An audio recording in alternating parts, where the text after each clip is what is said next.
Kumusta po kayo? Bago po ang lahat, first things first.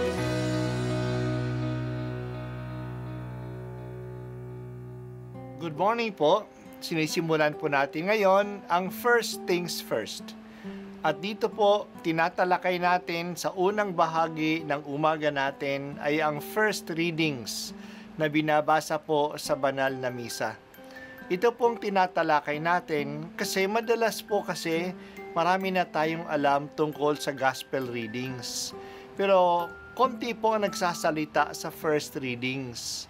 Pero ang first readings, bahagi din po yan ng Biblia, ng banal na kasulatan. Kaya susubaybayan po natin ang mga first readings, basahin po natin at kuminsan kailangan ng basahin ng 2 o 3 beses bago maintindihan kasi hindi po tayo familiar sa mga istorya at sa mga kaisipan na tinatalakay dito. Ang pagbasa mula sa aklat ni Propeta Ezekiel. Ito ang sinasabi ng Panginoon. Ipakikita ko ang kabanalan ng dakila kong pangalan na nalapastangan sa harap ng mga bansa. Makikilala ng lahat na ako ang Panginoon kung maipakita ko na sa kanila ang aking kabanalan. Titipunin ko kayo mula sa iba't ibang bansa upang ibalik sa inyong bayan. Wiwisikan ko kayo ng tubig na dalisay upang kayo'y luminis. Aalisin ko rin ang naging mansa ninyo dahil sa inyong mga Diyos-Diyosan.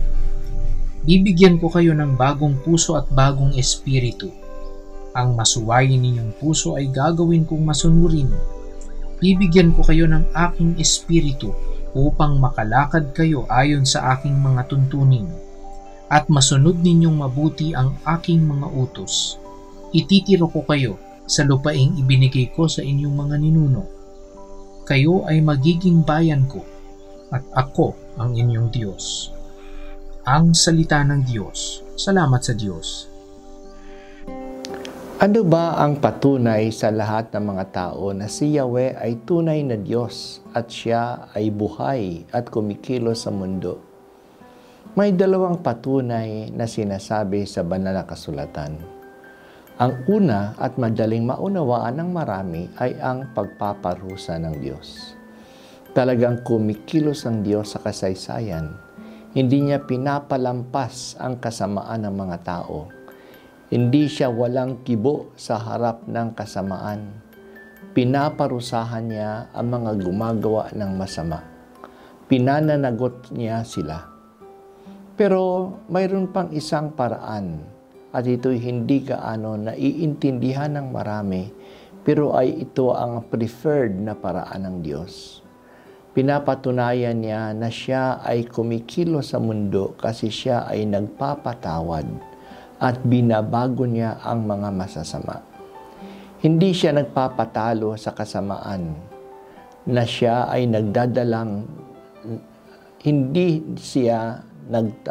hindi siya nagpapatalo sa kasamaan, na siya ay madadala lang ng galit. Hindi lang galit ang kanyang tugon, pag-ibig din ang kanyang tugon. Tinatanggal niya ang kasamaan sa pagbabago ng masasama. Ito ang narinig natin ngayon mula sa aklat ni Propeta Ezekiel. Ipinakita at ipinadama ng Diyos ang kanyang kabanalan sa harap ng paglapastangan ng kanyang bayan sa kanya. Titipunan niya sa muli sa mga bansa kung saan man sila kumalat. Ibabalik uli sila sa lupain ng Israel at doon lilinisin niya sila. Aalisin niya ang mansa ng kanilang pagsamba sa mga Diyos-Diyosan. Bibigyan niya sila ng bagong puso at bagong diwa. Magiging masunuri na sila sa kanyang mga utos at mananatili ang pagtitipan niya sa kanila na sila ay magiging bayan ng Diyos at siya naman ang magiging Diyos nila. Ang paraan ng pagpapakita ng kabanalan ng Diyos na ginagamit ni Jesus ay hindi ang paraan ng pagpaparusa, kundi ang paraan ng pagpapatawad at pagpapanibago sa atin. Ang parang ito ay nakikita natin sa kanyang pagkamatay sa krus at muling pagkabuhay.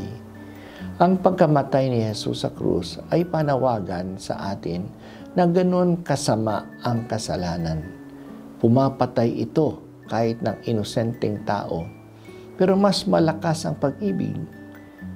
Binuhat ni Jesus ang kanyang krus at namatay siya sa krus upang bayaran ang ating pagkakasala. Mas malakas ang kanyang pag-ibig kaysa ating kasamaan. Namatay nga siya pero siya ay muling nabuhay. Matagumpay ang kanyang pag-aalay. At tayong tumatanggap sa kanya ay binibigyan niya ng kanyang espiritu na lumilinis sa atin at nagbibigay sa atin ng bagong lakas upang maging masunurin sa Kanya. Binabago tayo ng Espiritu ng Diyos.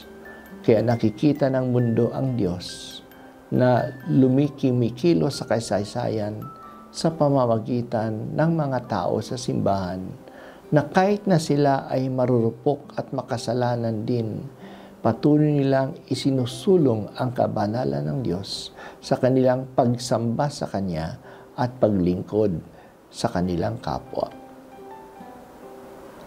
Ako iyong wisikan, O Diyos, upang mga sala ko ay mahugasan. Isang taong tapat sa aking likhain. Bigyan mo ako, O Diyos, ng bagong damdamin. Sa iyong harapan, huwag akong alisin. Ang Espiritu mo ang paghahariin.